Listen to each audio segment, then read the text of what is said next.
Hey everyone, welcome back to Care Fiction. I'm your host Subhankar. Today we are going to look at the mythological roots of the fantastic creatures that appear in Shang-Chi and the Legend of the Ten Rings. As the movie is noted for its influences from the Chinese culture, the same goes for the depiction of its creatures which are influenced from Chinese mythology. So let's explore them, and while doing so, I will try to refrain from spoiling the movie.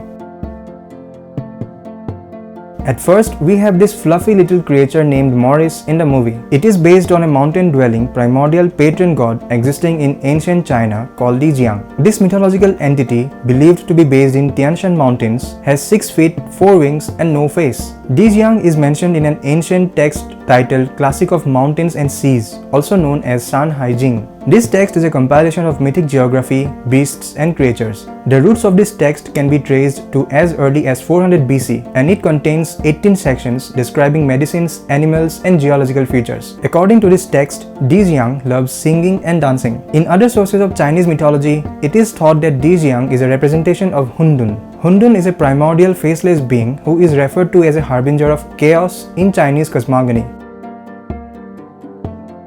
Minor spoiler here, a fiery winged creature also appears in the movie.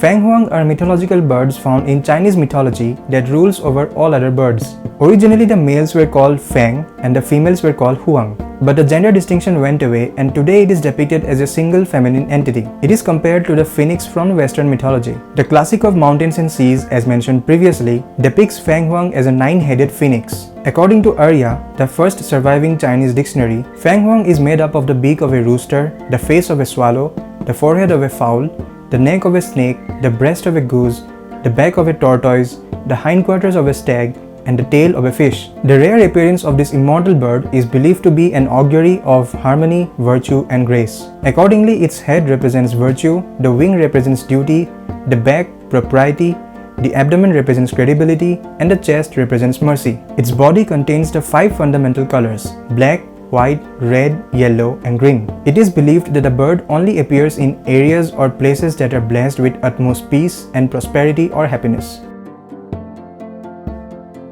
Then we have the Huli Jing. It means fox spirit, with Huli meaning fox and Jing meaning spirit or essence. According to folklore, Huli Jing are mythological creatures usually capable of shape-shifting, and they may either be benevolent or malevolent spirits. The most widely depicted form among them is the 9-tailed fox, also called Jiuweihu. A Huli Jing may attempt seduction to steal human essence, curse those they seek vengeance against, reward worshippers with wealth, or provide guidance. Huli Jing is also used as a colloquial expression to refer to the dangerous power of those with seductive beauty. As Huli Jing age, their magical abilities increase, and as a fox spirit ages, it becomes an expert at deception and seduction. According to the same Classic of Mountains and Seas, they could transform into beautiful women, psychic mediums, or promiscuous men, depending on how old the fox is. When it reaches 1,000 years of age, Huli Jing can ascend to heaven and attain divinity. As a Chinese proverb goes, without fox demons, no village is complete. Next we have the Qilin.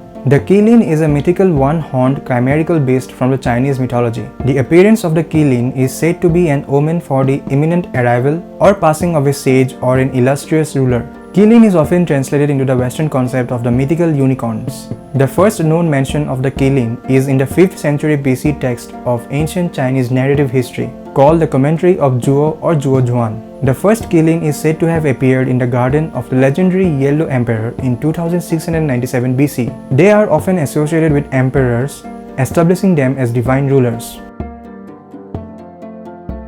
Then there are the imperial garden lions of Chinese folklore. They are depicted in imperial Chinese palaces and temples, typically made of stone and hence called stone lions or Shishi. It originated in Chinese Buddhism that features a pair of stone lions, one male with a paw upon an embroidered ball representing dominance over the world, and one female restraining a playful cub representing nurture. They are thought to guard against harmful spiritual influences and malevolence. It is believed that these creatures were inspired by lions that arrived in China through trade with Silk Road merchants during the Han Dynasty.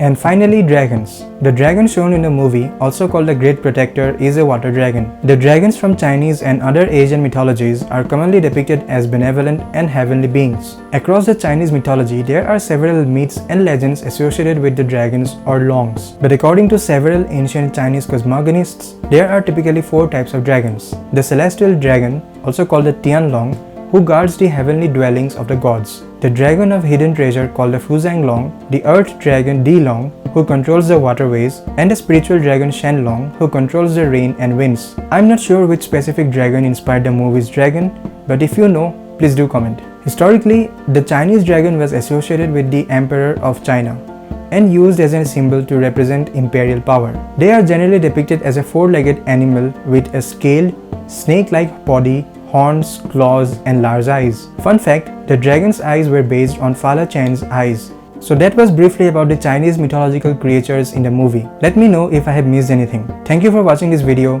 Don't forget to like and subscribe. See you soon.